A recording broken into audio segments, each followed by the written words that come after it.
अस्सलाम वालेकुम, मेरा नाम डॉक्टर सदफ़ है और मैं एक इंटरवेंशनल कार्डियोलॉजिस्ट हूँ। मैंने रिसेंटली अपना एफएसीसी एक्वायर किया है और बहुत सारे लोगों ने मुझसे पूछा कि ये कैसे करना है, इसका क्या क्राइटेरिया है और इसमें हेल्प करें। तो इसलिए मैं ये वीडियो बना रही हूँ ताकि आप लोगों को बता सकूँ कि एफएसीसी कैसे करना है। So FACC is the fellowship of American College of Cardiology और इसके अपने कुछ प्री रिक्विजिट्स हैं। आप पाकिस्तान में बैठ के भी ये फेलोशिप ले सकते हैं। इसके लिए सिंपली आपको क्या करना है, कुछ क्राइटेरियाज़ हैं, जैसे कि आपको अपना एफसीपीएस कार्डियोलॉजी कंप्लीट करना है या इवन एमडी कार्डियोलॉजी है वो कंप्लीट करना है और उसके बाद 3 इयर्स पोस्ट फेलोशिप आप इसके लिए अप्लाई कर सकते हैं। बाकी जो इसके क्राइटेरिया हैं वो स्टेप बाय स्टेप। सबसे पहला जो स्टेप है एफएसीसी का वो ये है कि आप अमेरिकन कॉलेज ऑफ कार्डियोलॉजी के मेंबर बन जाएं, join it as a member first. और इसके लिए किसी भी फ़ीस की ज़रूरत नहीं है, कोई और स्पेसिफिक रिक्वायरमेंट नहीं है। आपने जस्ट acc.org पे जाना है और अपना एक अकाउंट बनाना है, एक लॉगिन बनाना है और उसके बाद मेंबरशिप के क्राइटेरिया में वो डिफरेंट कैटेगरीज़ आ जाएंगी जिनमें आप फॉल करते हैं। अगर तो आप अभी ट्रेनिंग कर रहे हैं तो आप फेलो इन ट्रेनिंग को चूज़ कर सकते हैं। अगर आप फिजिशियन आउटसाइड यूएस हैं तो आपने, जैसे कि हम पाकिस्तान वाले हैं, तो हमने वही चूज़ करना है। तो इसमें ये सारा अकाउंट जब आपका बन जाता है तो उस पर आपको मेंबरशिप या एसोसिएट मेंबरशिप मिल जाती है। फिर उसके बाद जब आपने अपनी एफएसीसी के लिए अप्लाई करना है तो उसके लिए कुछ डॉक्यूमेंट्री रिक्वायरमेंट है। वो डॉक्यूमेंट्री रिक्वायरमेंट क्या है वो इस वीडियो में हम देखेंगे ब्रीफली। सबसे पहले स्पॉन्सर रिक्वायरमेंट्स में आपके 2 ऐसे स्पॉन्सर्स का लेटर होना चाहिए जो कि ऑलरेडी एफएसीसी हैं और वो आपको रिकमेंडेशन लेटर बेसिकली एक बना के देते हैं। तो 2 इंडिपेंडेंट एफएसीसीज का रिकमेंडेशन लेटर होना चाहिए। उसके अलावा वो उसके लेटर हेड पे वो इसकी कुछ रिक्वायरमेंट्स है जो यहाँ पे लिखी हुई है। बाकी इसका जो एक फॉर्मेट है वो वेबसाइट पे दिया हुआ है जब आपको चाहिए होता है वो। बिब्लियोग्राफी रिक्वायरमेंट्स बेसिकली आपका जो भी जैसा भी रिसर्च वर्क है वो इसमें शामिल हो सकता है। अच्छा, इसमें ये ज़रूरी नहीं है कि पबमेड इंडेक्स जर्नल में ही आपके हों, जैसे हमारे बहुत सारे जर्नल्स नहीं होते पबमेड इंडेक्स। पाकिस्तान में जो जर्नल्स अच्छे हैं कार्डियोलॉजी के हवाले से, पाकहार्ट जर्नल है, JCPSP है और एक आध और भी इस तरह के कुछ अच्छे जर्नल्स हैं। PHJ का एक ये फ़ायदा है कि वो स्कोपस इंडेक्स्ड है और इसमें इन्होंने ईदर पबमेड या स्कोपस इंडेक्स मांगे। तो अगर आपके कोई भी उसमें आर्टिकल हैं, चाहे आप फर्स्ट ऑथर है, second, third, fourth, fifth, six, what ever your number is, वो आपने उसमें इंक्लूड करना है। इसके अलावा ना सिर्फ ओरिजिनल आर्टिकल्स बल्कि कोई केस रिपोर्ट, कोई लेटर टू एडिटर है या कुछ और, कोई आपकी केस सीरीज़ है तो वो भी आप भेज सकते हैं। कोई मेटा एनालिसिस है, कोई रिव्यू आर्टिकल है, ओरिजिनल आर्टिकल होना लाजमी नहीं है। तो इसके अलावा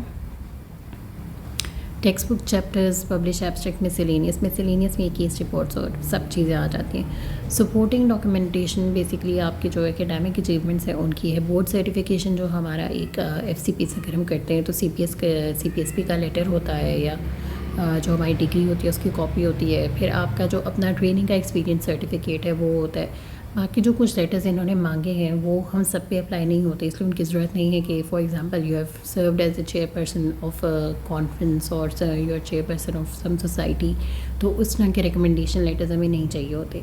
लेकिन क्योंकि फेलो ऑफ CPSP हम हैं तो वो हम अपनी FCPS की डिग्रीज़ में लगा सकते हैं। इसके अलावा जो हमारी मेम्बरशिप्स हैं अपनी रीजनल सोसाइटीज़ की, जैसे पाकिस्तान सोसाइटी ऑफ कार्डियोलॉजी है या Pakistan society of interventional cardiology है, उसकी मेंबरशिप के लेटर्स हम लगा सकते हैं। प्लस आपको कोई रिसर्च अवार्ड सर्टिफिकेट है तो मिला हुआ है तो वो भी आप इसमें डाल सकते हैं।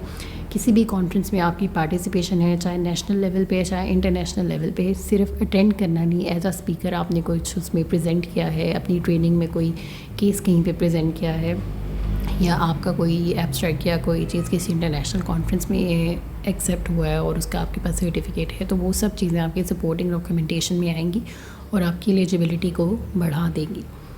अच्छा, इसमें एक ये चीज़ है कि इस सारी एलिजिबिलिटी के अलावा प्रीवियसली इसमें एक एग्ज़ाम रिक्वायर्ड होता था जिसको CCK कहा जाता है और ये हर साल ऑलमोस्ट दिसंबर में होता है और ये इसमें सारा आपका ECG SAP और उसके रिलेटेड MCQs होते हैं और ऑनलाइन एग्ज़ाम होता है जो आपने देना होता है। तो इसका एक अपना स्कोर होता है जो आपकी FACC स्कोर में ऐड हो जाता है। तो पहले तो यही होता था कि वही आपको देना पड़ता था, लेकिन अब इसके बगैर भी आप FACC कर सकते हैं।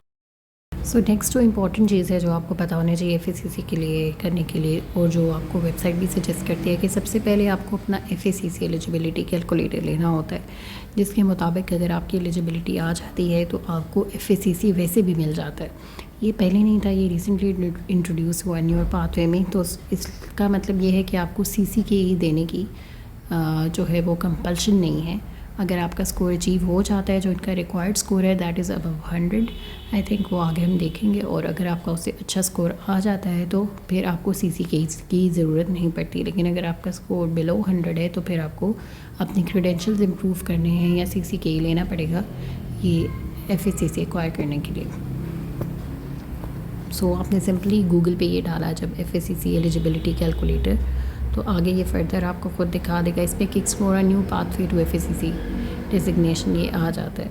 इसमें भी वो यही कह रहे हैं कि आपने पहले अपना FSCC एलिजिबिलिटी कैलकुलेटर लेना है और फिर उसके हिसाब से अपनी आपने देखना है कि आप एलिजिबल हैं या नहीं।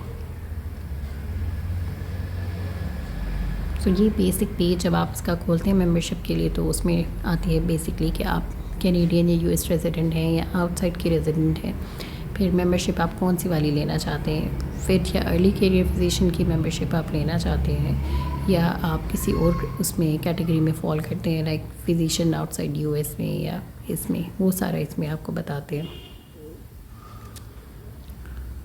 अगेन इसमें फिर सपोर्टिंग डॉक्यूमेंटेशन गाइडलाइंस जो हमने अभी डिस्कस कर ली ये वाली सारी आ जाती है जो आपकी सारी रिक्वायरमेंट है।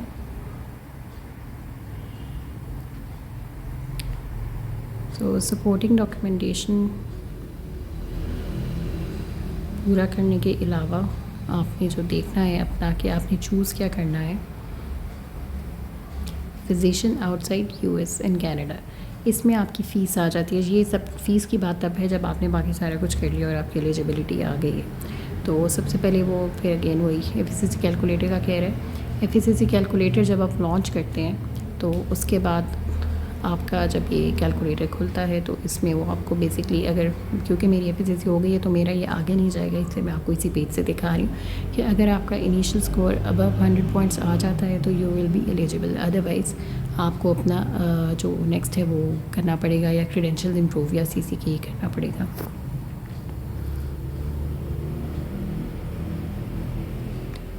तो इसमें डिटेल्स एंटर करके आप अपने नेक्स्ट उस पर जा सकते हैं। बाकी आपको इसमें कोई हेल्प चाहिए हो या कोई क्लैरिफिकेशन हो तो आई विल बी देयर और मुझसे कमेंट सेक्शन में पूछ सकते हैं। So my journey was not very long. मैंने इनिशियली अपनी ट्रेनिंग के दौरान इसकी मेंबरशिप ले रही थी फेलो ट्रेनिंग वाली, और फिर उसके बाद जैसे जैसे मेरा क्राइटेरिया पूरा होता गया तो मैंने अप्लाई कर दिया। और क्योंकि मैंने कॉन्फ्रेंसेस की प्रेजेंटेशंस भी की हुई थी और कुछ इंटरनेशनल भी एक दो मेरी पब्लिकेशंस थी जिसकी वजह से मुझे एलिजिबिलिटी मिल गई। एक और चीज़ जो बहुत इंपॉर्टेंट है इसमें वो मैं आपको बताना चाहूँगी कि आजकल जैसे बहुत ज़्यादा हमारे PSC और PSIC के वेबिनार्स होते हैं तो उनमें ज़रूर पार्टिसिपेट करें, जिसमें भी आपको मौका मिले एज स्पीकर अपनी रीजनल मीटिंग्स में पार्टिसिपेट करें। इन सब का स्कोर ऐड होता है। इवन जो फीमेल कार्डियोलॉजिस्ट हैं वो गो रेड फोरम ज्वाइन करें मैडम खालदा सुमरो से मिल के, और उसमें ये है कि उनकी होते रहते हैं काफ़ी ऑफन वेबिनार्स होते हैं जो AHA गो रेड के अंडर अम्ब्रेला के अंडर होते हैं और एक्रेडिटेड होते हैं। और फिर जब आपकी एलिजिबिलिटी में आती है कि आपने ACC एक्रेडिटेड कोई वेबिनार किया तो उसमें आप वो डालते हैं तो उसके भी आपके स्कोर्स ऐड हो जाते हैं।